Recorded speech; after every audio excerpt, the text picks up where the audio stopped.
Home buyers and home sellers need to be aware of the headwinds they are facing in the 2023 housing market. We have a big update for everybody here today. Home prices fall annually for the first time in a decade as mortgage rates pass 7%. Now, according to the Redfin Deputy Chief Economist Taylor Marr, prices falling from a year ago is a milestone because it hasn't happened since the housing market was recovering from the 2008 subprime mortgage crisis. But it's not surprising, and in many ways, it's welcome. Home prices skyrocketed so much over the last few years that they were likely to come down once rates rose from historic lows. Mortgage rates rising to 7% range was the straw that broke the camel's back, dampening home buying demand and leading to sellers asking less for their homes. Now, 7% is what I would consider a key level in the mortgage market, and we're going to talk about that here in just a second. Now, you can see that the median sales price fell 0.6% year over year as of February 26th. We're sitting at about $350,000, which is just a hair below where we were in 2022 as represented on this red line here. Now, Taylor Marr continued to say that prices will probably decline a bit more in the coming months. First-time buyers hoping to score a major deal this year are likely out of luck. And of course, that's because so few homeowners are listing their homes for sale. Limited inventory and continued interest in turnkey homes in desirable neighborhoods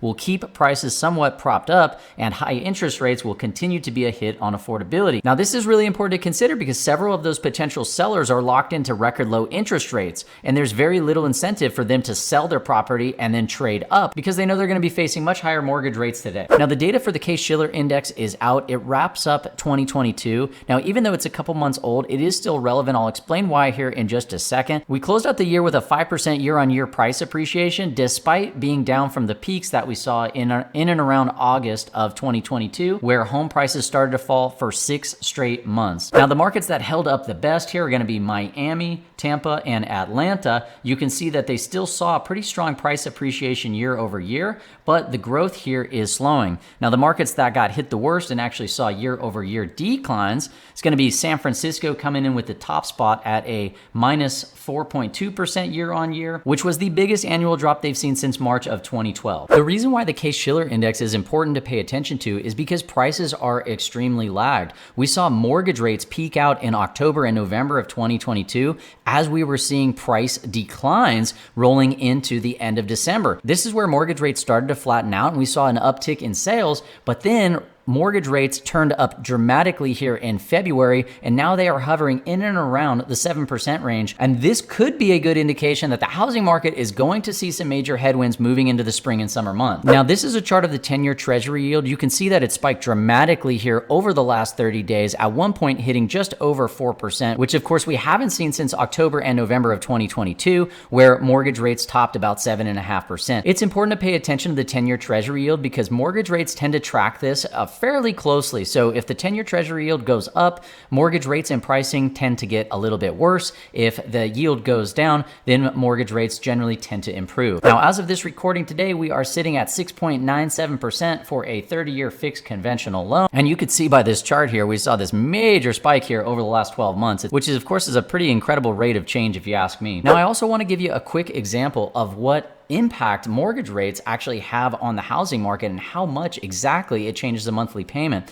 So I ran a quick example here. We have a $500,000 house with 20% down. So you're gonna have a $400,000 loan amount at 7%, which is about the average here today. That will give you a monthly payment of just under about $3,300. Now, if you were to take the exact same scenario, but price it out with mortgage rates a year ago, which was sitting at about 3.99%, you'd have a mortgage payment of about $2,500 a month. That is an $800 difference in the monthly payment. On the positive side, wages have actually risen, which is a good thing. The median household income going into 2023 is sitting at about $79,000. So you can see that post-pandemic, wages have risen a lot in nominal terms. That's what this red line indicates here. However, when you adjust for inflation, so the amount of goods and services that your dollar will purchase or your wages will purchase, you can see that the income is actually slightly lower at just about $77,000,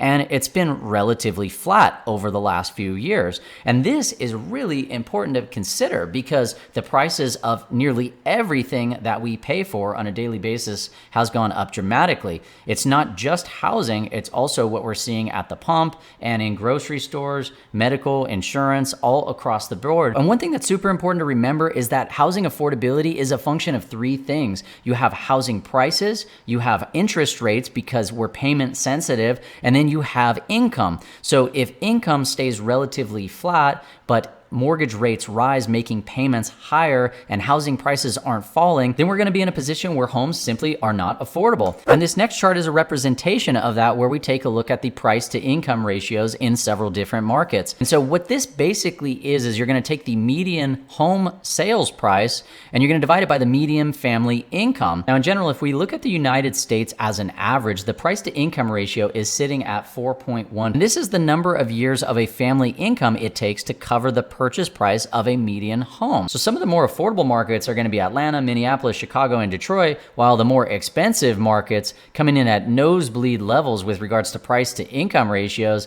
they're going to be Los Angeles, San Francisco, San Diego, New York, Miami. It's possible that these markets with higher price to income ratios are going to be more vulnerable to corrections. In fact, we've already seen the largest year-over-year price decline in the San Francisco market. To close out the chart deck, I wanted to share job postings by sector. This data came from Indeed, and what you'll find is that high-skilled vacancies have been harder to fill and remain posted on the site for longer, while the postings on the bottom 10 sectors, outlined here in blue, have eased over the past 6 months. The ones in red are going to be things like physicians, personal care, therapy, medical tech, dental. So a lot of these are high-skilled professionals. They require certifications and licensing and things like that. Whereas in blue, you're going to have your sales and marketing and media, hospitality, IT operations, and things like that. Now, some of these are professional jobs that require a lot of skills and licensing and things like that as well. But we have started to see many of these types of layoffs ripple throughout the economy. So sadly, this could be a bit of a leading indicator that wages may now roll over and stay flat for a longer period of time, maybe even decline a little bit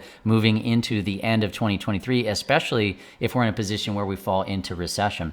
Now, that is going to wrap it up for today's video. I hope you found this information useful. If you're new to the channel, you like all things housing, please consider liking and subscribing, and we'll see you on the next video. Take care.